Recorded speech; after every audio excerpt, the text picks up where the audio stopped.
ಬೆಂಗಳೂರಿನಲ್ಲಿ ನೀರಿನ ಅಭಾವದ ಮಧ್ಯೆ ನೀರನ್ನ ಮಿತವಾಗಿ ಬಳಸೋದ್ರ ಜೊತೆಗೆ ಸಂಗ್ರಹ ಮಾಡೋದಕ್ಕೆ ಸರ್ಕಾರ ಅಪಾರ್ಟ್ಮೆಂಟ್ಗಳಿಗೆ ನಯಾ ಮಾರ್ಗಸೂಚಿಯನ್ನ ರಿಲೀಸ್ ಮಾಡಿದೆ. ಜೊತೆಗೆ ಅಪಾರ್ಟ್ಮೆಂಟ್ ವಾಣಿಜ್ಯ ಚಟುವಟಿಕೆ ತಾಣಗಳಿಗೆ ನೀರನ್ನ ಪೂರೈಸೋದಕ್ಕೆ ಟ್ಯಾಂಕರ್ಗಳಿಗೆ ಹೊಸ ದರ ಕೂಡ ನಿಗದಿ ಮಾಡಿದೆ. ಹಾಗಾದ್ರೆ ಅಪಾರ್ಟ್ಮೆಂಟ್ಗಳಿಗಿರುವಂತಹ ಮಾರ್ಗಸೂಚಿ ಏನು, ಟ್ಯಾಂಕರ್ಗಳಿಗೆ ನಿಗದಿಯಾಗಿರುವಂತಹ ದರ ಎಷ್ಟು, ಈ ಬಗ್ಗೆ ಕಂಪ್ಲೀಟ್ ರಿಪೋರ್ಟ್ ಬರ್ತಾ ಇದೆ, ನೋಡ್ಕೊಂಬನ್ನಿ.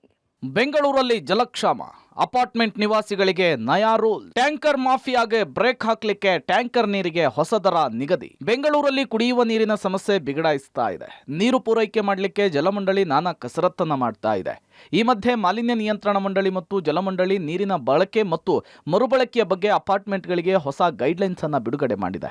ಬೆಂಗಳೂರಿನಲ್ಲಿ 2,000ಕ್ಕೂ ಹೆಚ್ಚು ಅಪಾರ್ಟ್ಮೆಂಟ್ಗಳಿದ್ದು ಎಲ್ಲ ಅಪಾರ್ಟ್ಮೆಂಟ್ದಾರರು ನೀರಿನ ಬಳಕೆಗೆ ಜಲಮಂಡಳಿಯ ಮಾರ್ಗಸೂಚಿಯನ್ನ ಅನುಸರಿಸಬೇಕಿದೆ. ಹಾಗಾದ್ರೆ ಹೊಸ ಮಾರ್ಗಸೂಚಿಯಲ್ಲಿ ಏನೇನಿದೆ ಅಂತ ನೋಡೋದಾದ್ರೆ, ಅಪಾರ್ಟ್ಮೆಂಟ್ ನಿವಾಸಿಗಳಿಗೇನು ರೂಲ್ಸ್.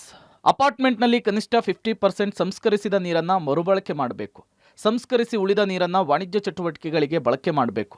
ಸಂಸ್ಕರಿಸಿದ ನೀರನ್ನ ಕೈಗಾರಿಕೆ, ತೋಟಗಾರಿಕೆ, ಅಗ್ನಿಶಾಮಕ, ಧೂಳು ತಗ್ಗಿಸುವಿಕೆಗೆ ಬಳಸಬೇಕು. ಗಣಿಗಾರಿಕೆ ಉಪಯೋಗಕ್ಕೆ ಜಲಮಂಡಳಿಯಿಂದ ಅನುಮತಿ ಪಡಿಬೇಕು. ಅಂತರ್ಜಲದ ವೃದ್ಧಿಗೆ ಜಲಮಂಡಳಿಯಿಂದ ಅನುಮತಿ ಕಡ್ಡಾಯ. ಸಂಸ್ಕರಿಸಿದ ನೀರನ್ನು ಔಷಧೀಯ ತಯಾರಿಕೆಗೆ, ಕುಡಿಯಲು, ಆಹಾರ ಸಂರಕ್ಷಣೆಗೆ ಬಳಸಬಾರದು. ನೀರಿನ ಗುಣಮಟ್ಟ ಖಚಿತಪಡಿಸಿಕೊಳ್ಳಲು ಖರೀದಿದಾರರು, ಮಾರಾಟಗಾರರು ಒಪ್ಪಂದ ಮಾಡಿಕೊಳ್ಬೇಕು. ಸಂಸ್ಕರಿಸಿದ ನೀರನ್ನು ಬಾಹ್ಯವಾಗಿ ವಿತರಿಸುವ ಅಪಾರ್ಟ್ಮೆಂಟ್ಗಳು ಸಿಸಿಟಿವಿ ಸೇರಿದಂತೆ ಕಟ್ಟುನಿಟ್ಟಿನ ಕ್ರಮವನ್ನು ಅನುಸರಿಸಬೇಕು. ಗುಣಮಟ್ಟದ ಡೇಟಾವನ್ನು ಪರೀಕ್ಷಿಸಲಿಕ್ಕೆ ಸಂಸ್ಕರಿಸಿದ 50% ನೀರನ್ನು ಮಾತ್ರ ಹೊರಗೆ ಬಿಡಲಿಕ್ಕೆ ಅನುಮತಿ ಪಡಿಬೇಕು.